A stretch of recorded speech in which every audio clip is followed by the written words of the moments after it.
دوسرا سوال، کھانا سامنے رکھ کر نیاز کیوں کرتے ہیں؟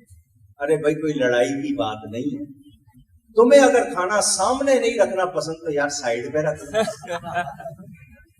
سائڈ پہ بھی تکلیف دے رہا ہے پیچھے رکھ لو یار، یہ کوئی لڑنے کی بات نہیں ہے، لڑنے کی بات نہیں۔ آؤ حدیث سنا دو۔ میرے پیارے نبی پاک صلی اللہ علیہ وسلم کے پاس تھوڑا سا کھانا لایا گیا، کتنا؟ تھوڑا سا، 2 آدمیوں کا 3 آدمیوں کا کھانا، فرمایا مل کے کھایا کرو، ایک کا 2 کھا لیتے ہیں، 2 کا 4 کھا لیتے ہیں، مل کے کھانے میں برکت ہوتی ہے، مگر ہم تو ہوتا نہیں اکیلے سنبھال۔ حضرت ابراہیم علیہ السلام اس وقت تک دسترخوان پہ نہیں بیٹھتے تھے جب تک کوئی آ نہیں جاتا، دوسروں کے لقمے نہیں چھینو، دوسروں کو کھلایا کرو۔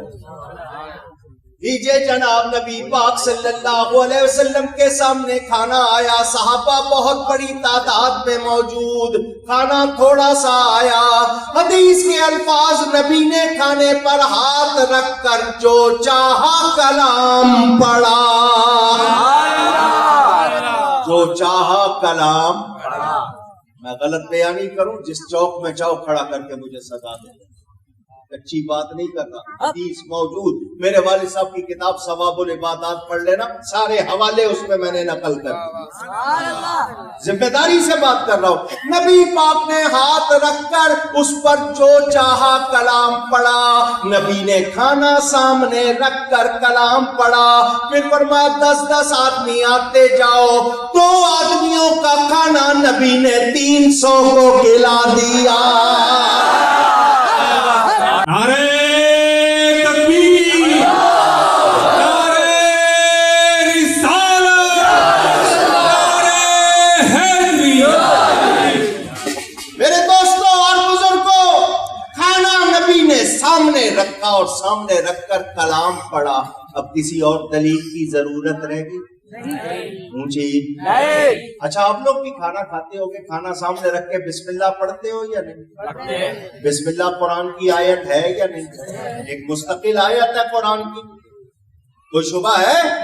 پڑھتے ہیں سارے، تو اگر میں نے 2 آیتیں زیادہ پڑھ لی تو کوئی غلط ہو گیا؟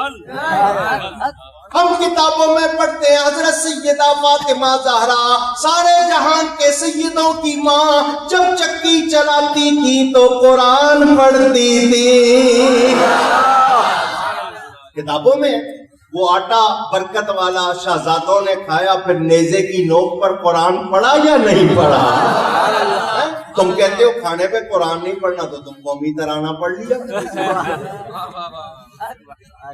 سبحان اللہ۔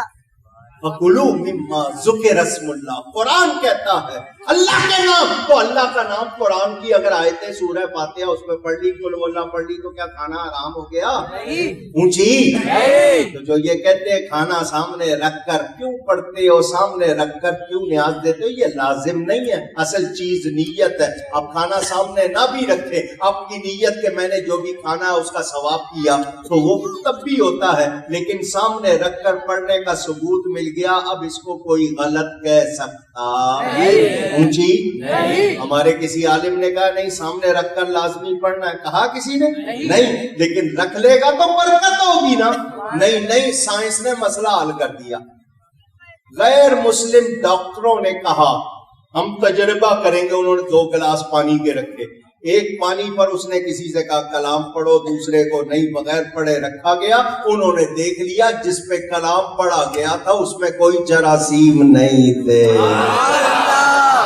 آزما کے دیکھ لیا، ان کی کھوپڑی میں آیا، کیونکہ اوپر والا کھانا خالی ہے، اپر چیمبر از ایمٹی، اس میں کچھ ہے نہیں، ہوتا تو ایسی بات مشکل میں ماننا نہیں ہے، اڑی نہیں مانیں گے۔ وہ ایک بچہ تھا نا، ماں کے پاس آ گیا، اماں کبا سفید ہوتا ہے؟ ماں نے کہا بیٹا نہیں۔ اماں میں نے شرط لگا لی ہے۔ ماں نے کہا تو ہار جائے گا۔ میں کہا کیوں ہاروں گا؟ اس نے کہا جب کبا سفید نہیں ہوتا تو ہار جائے گا۔ اس نے کہا میں نہیں ہاروں گا۔ ماں نے کہا جب کبا سفید نہیں ہوتا تو ہار جائے گا۔ اس نے کہا اماں نہیں ہاروں گا۔ اس نے کہا کیوں؟ اس نے کہا میں مانوں گا ہی نہیں۔ سبحان اللہ جب میں مانوں گا نہیں تو میں انہوں نے ماننا سبحان اللہ ہے. اور عجیب بات ہے، شبرات کا حلوہ ہو، 11ویں کا زردہ ہو، کچھ ہو، ہے حرام حرام بھی کہتے ہیں اور کھا بھی جاتے ہیں. ان کو دگنا گنا، ایک حرام کہنے کا، دوسرا حرام کہہ کے کھانے کا. کیونکہ ان کے نصیب میں کوا ہے، ہمارے نصیب میں کوا کھاتے ہیں وہ کائیں کائیں کرتے ہیں، ہم حلوہ کھاتے ہیں نبی کی نعت پڑھتے ہیں.